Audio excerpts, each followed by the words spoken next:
Welcome to Class 1, Unit 1 of the Black Stock Investor video course. Today we're going to dive right in and talk about what exactly is a share. What is the difference between common shares and preferred shares? By the end of this class, you should know what a share is, what the difference between common shares and preferred shares are, what a dividend is, what market value is. You should understand what shares outstanding means. You should understand what going public means, also known as IPO, initial public offer. You should know what a private company is. I want to mention this new swag we got, this new t-shirt design we got.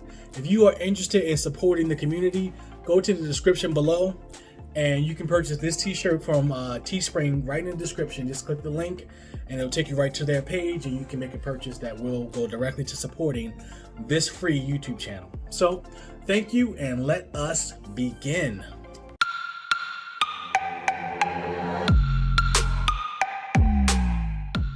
So imagine it's Sunday morning and you are over your grandmother's house. Your grandmother had just finished cooking a pie. She had just finished baking a delicious apple pie. So she pulls the pie out of the oven and she lets it sit on the counter to cool off. After about an hour and a half, she comes and she cuts the pie in 12 slices. Now imagine that pie is a company. And imagine you go up to that pie and you grab a slice. What you have just done is, in essence, what stock traders do almost every single day, which is you became a shareholder of that pie. You basically became a shareholder of a company. Now think of that pie as a company. When you take a slice of that pie, you become an owner of that company. So when you become a shareholder of a company, you are basically taking a small percentage of a company and you are grabbing ownership of it.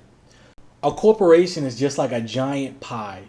When you buy shares of a company, you are buying a slice of the pie. So let's say I wanted to become a shareholder of Microsoft. So what I would do is I would go online to my online brokerage account, and they have tons and tons of different brokerage accounts. They have Fidelity Investments, Interactive Brokers, TradeStation, Vanguard, Alley Invest, Robinhood, E-Trade, TD, Ameritrade. They have tons of different brokerage accounts online. So let's say I went onto one of those platforms, created an account, and I actually brought 20 shares of Microsoft stock. Using the pie analogy once more, I just brought 20 slices of Microsoft pie. So a stock is more or less a type of contract. It basically entitles you as the buyer to ownership, interest, or equity within a company or organization. Back in the early days of stock trading, when you purchased a share within a company, you would receive a physical certification or certificate that looks similar to a bond. And this piece of paper was basically a physical representation and proof that you actually own shares within that company. But nowadays, everything is electronic and kept electronically in databases. Companies rarely, if ever, give out paper certificates anymore. But some companies, once you become a shareholder, of course, will start to send you quarterly newsletters, typically discussing different things happening within the company. Maybe they talk about the new president that just started. Maybe they are looking to launch a new product line in a new area. Maybe they're talking about getting acquired by another company. Maybe they're talking about what happened in the previous quarter and how they can fix the issues from a previous quarter in their new quarter coming up.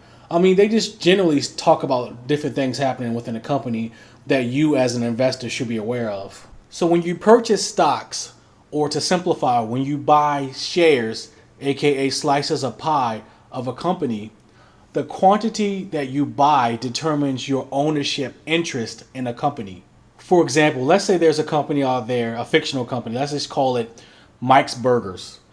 And we can represent Mike's Burgers as a pie chart on the screen right here. So if we look at Mike's Burgers as a pie chart, let's say there are 100,000 slices of pie on this pie chart.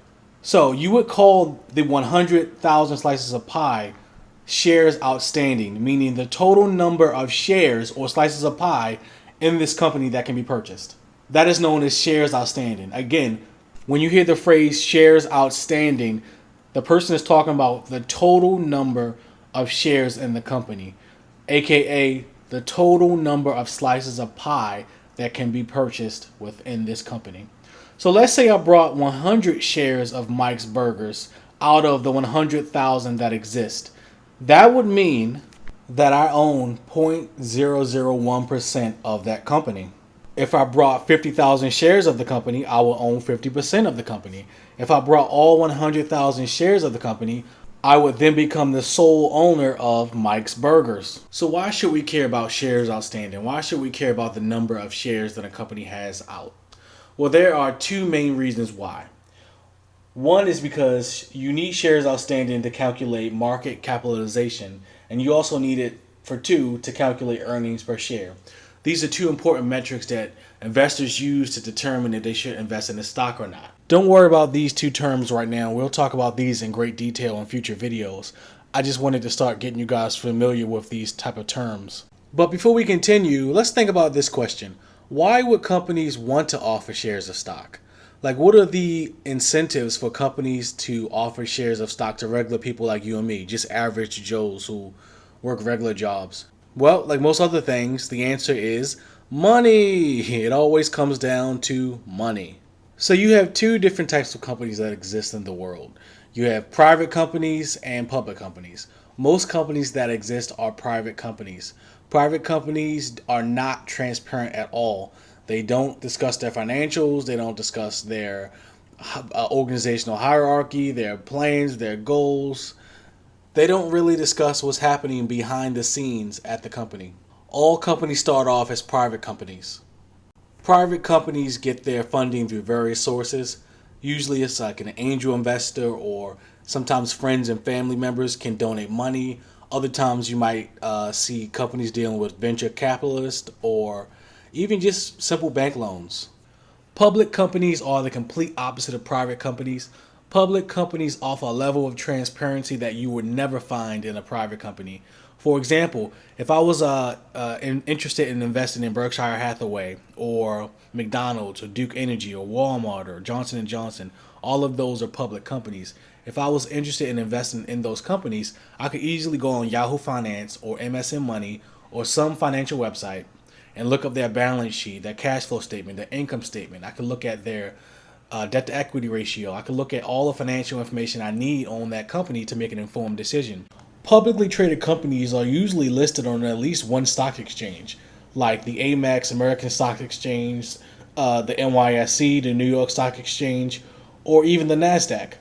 So when a private company reaches a level of maturity where they feel like they can meet the SEC regulations, SEC stands for Security and Exchange Commission. These are basically like the police department of the stock market, basically. They just make sure that companies are following the rules and regulations that are set out so that companies are fair to their investors and honest and open and things of that nature. But anyway, when a private company decides to go public, what they're doing is they're opening their doors to all investors. All eyes were on the New York Stock Exchange today as Twitter made its public debut. Energy was high, the floor was packed. The blue logo, Larry Bird, was everywhere on the platform outside the building. Interestingly, Twitter did not ring the opening bell like most CEOs and executives do when their company goes public. Twitter gave that honor to some of its notable users. Actor Patrick Stewart, a 9-year-old girl who raised money to end child slavery, and a representative from the Boston Police. The moment of truth, 10:50 a.m. Ticker symbol TWTR moved and a big cheer filled the room. It opened at $45 a share. That's the price that everyday investors were able to get in at. When a company is private, only private investors usually invest in the private company. But once a company becomes public, anybody can invest in the company. So private companies usually work with an investment bank to complete something called an IPO, which stands for Initial Public Offering. The investment banks that these companies work with are usually in charge of the marketing, setting the IPO date and price, and more. They pretty much just guide the process of transitioning from private to public. And when I said price, I mean the investment banks are in charge of setting the price of the initial value of the stock. Like when it first hits the market, what is it going to cost me and you as average investors to buy one single share of this company? But IPOs provide private companies with a great way to make a lot of money.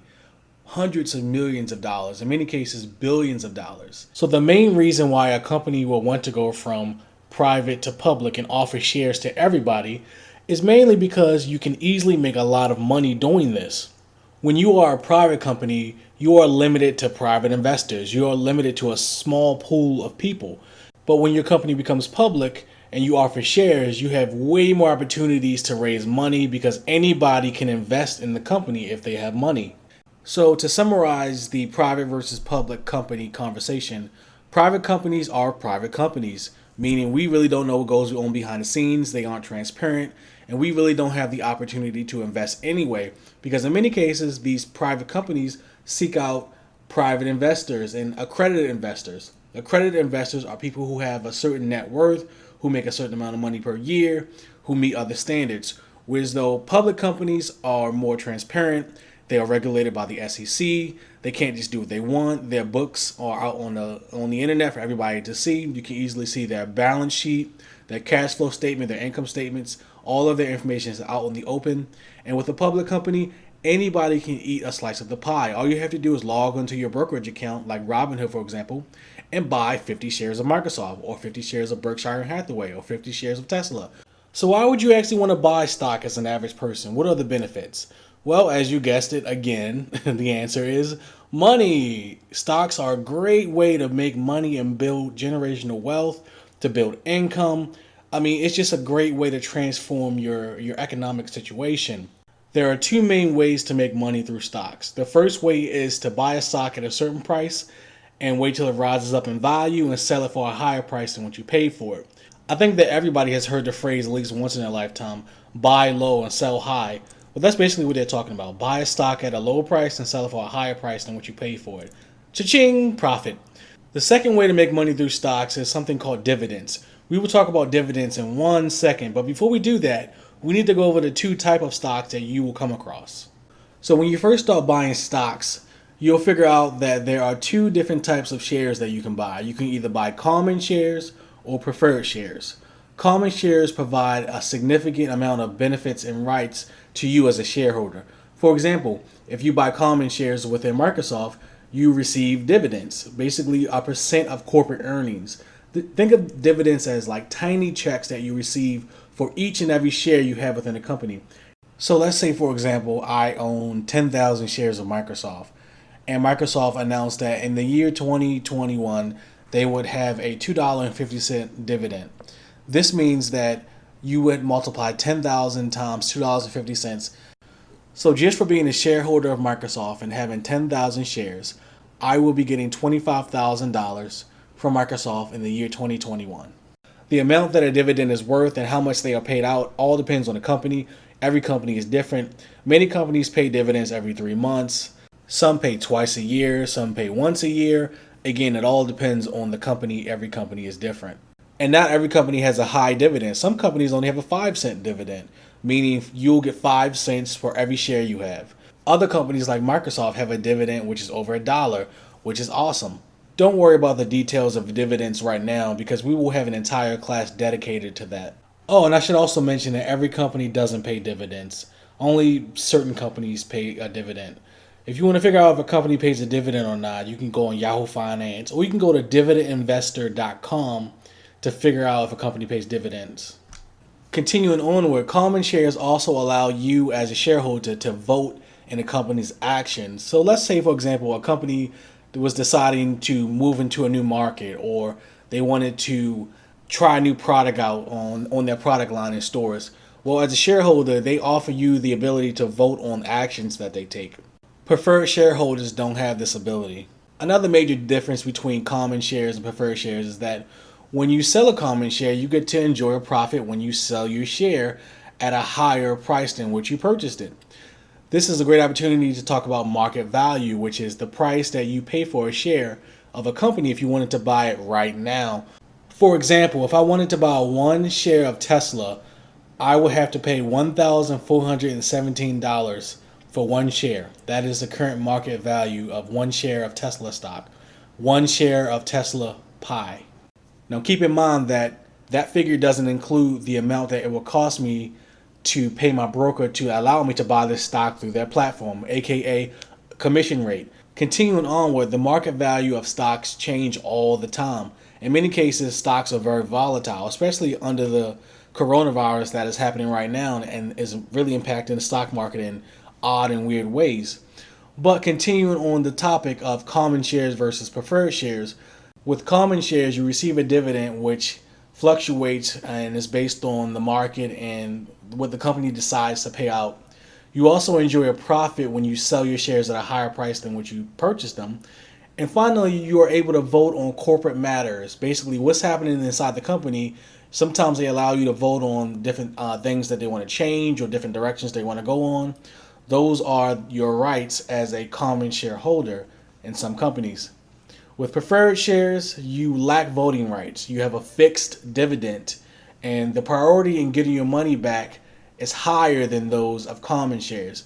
What I mean by that is if the company goes bankrupt and you are a preferred share holder, you are on a higher totem pole to receive your money back than other people. You're more likely to receive your money back, your investment.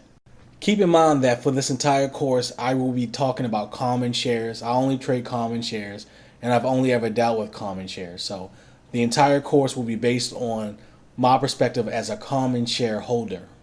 All right, family. I think I touched on all the key terms in this class. We talked about shares. We talked about common shares and preferred shares. We touched on dividends. We talked about market value. We talked about shares outstanding. We also talked about companies going public and companies that are private. So we touched all our bases. Thank you for watching. In the next course, we're going to talk about what is the stock market.